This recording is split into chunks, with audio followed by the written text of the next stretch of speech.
stripes and bright stars through the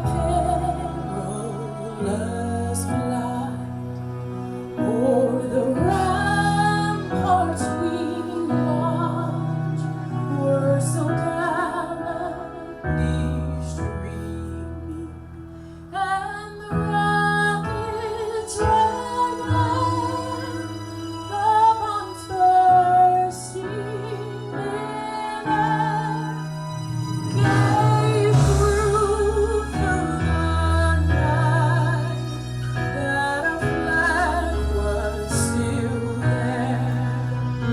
Oh, say does that star-spangled banner yet wave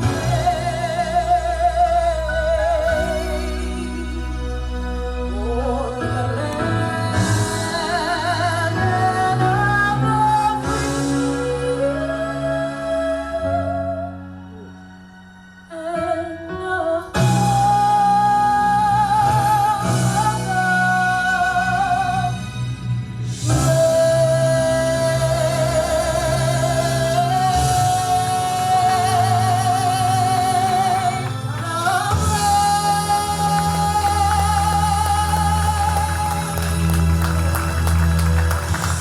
To all of us, the fortunate ones who have the privilege of living in the most prosperous land of earth.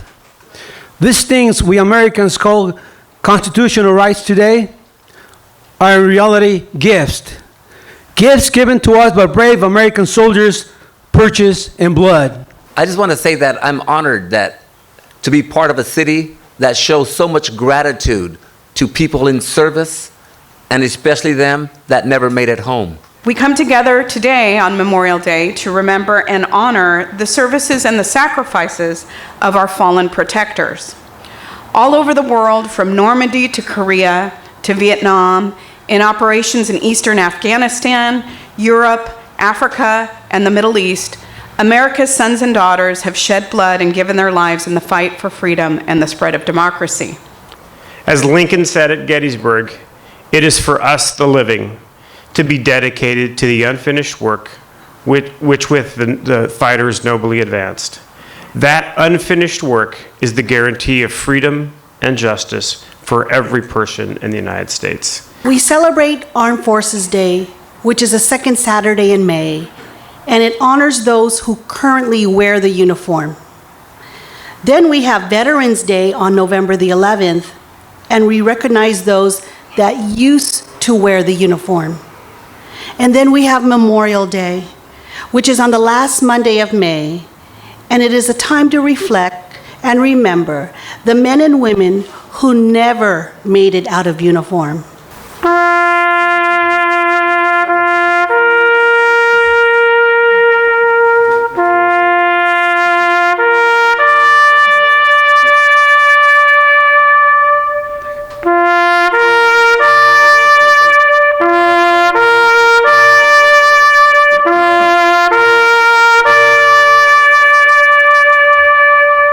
Thank you for inviting me to share with you about what Memorial Day means to me. I am an ordinary person. Yeah, perhaps I'm living a life filled with extraordinary experiences, but not of my own doing, but because of the sacrifice of one very special person. That person was PFC Joel Kenneth Brattain. I think about him every day, how very much he is loved and missed. Today we have a chance to tell their stories again, and in the telling of stories, we keep their sacrifice alive. I want you to know the little boy who lived, and I want you to know the young man who died. As long as we maintain our desire to remain free, as long as we make sure we don't forget those who have gone before us, we will be free. We know that troops die in battle. It's an unfortunate fact, but that's the nature of the job.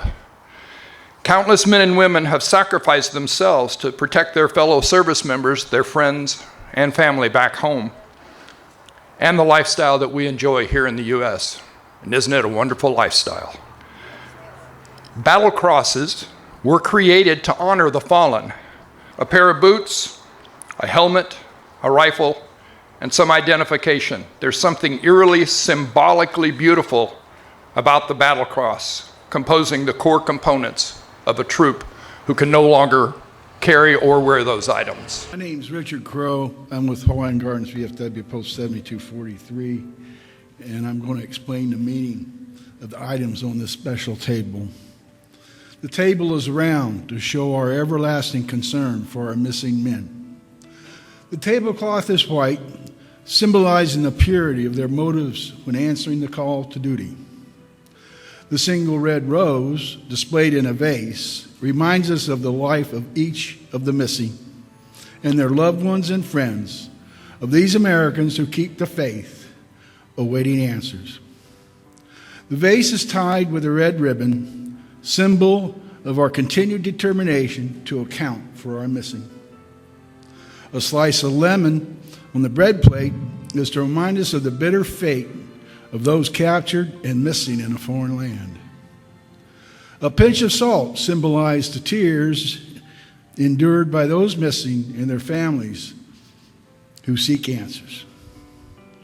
The Bible represents the strength gained through faith to sustain those lost from our country, founded as one nation under God. The glass is inverted to symbolize their inability to share this evening's or morning's day's toast. The chairs are empty. They are missing, but they are not forgotten. God Bless America takes the form of prayer for God's blessing and peace for our nation. Please welcome Stacy and Brian, who will be singing God Bless America for us. From the mountains to the prairies to the oceans white with foam, God bless America, my home sweet home. We are going to retire an American flag. The flag code of the United States of America states, always dispose of a worn flag properly, preferably by burning it.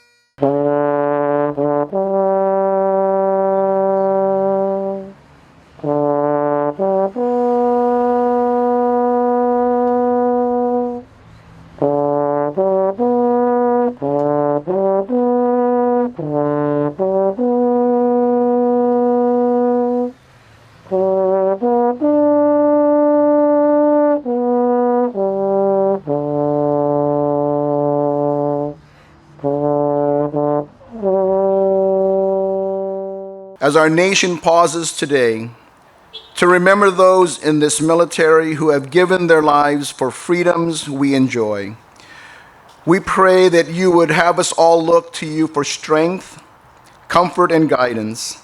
Be with all who serve in our armed forces. Bless them and their families. Grant your loving protection.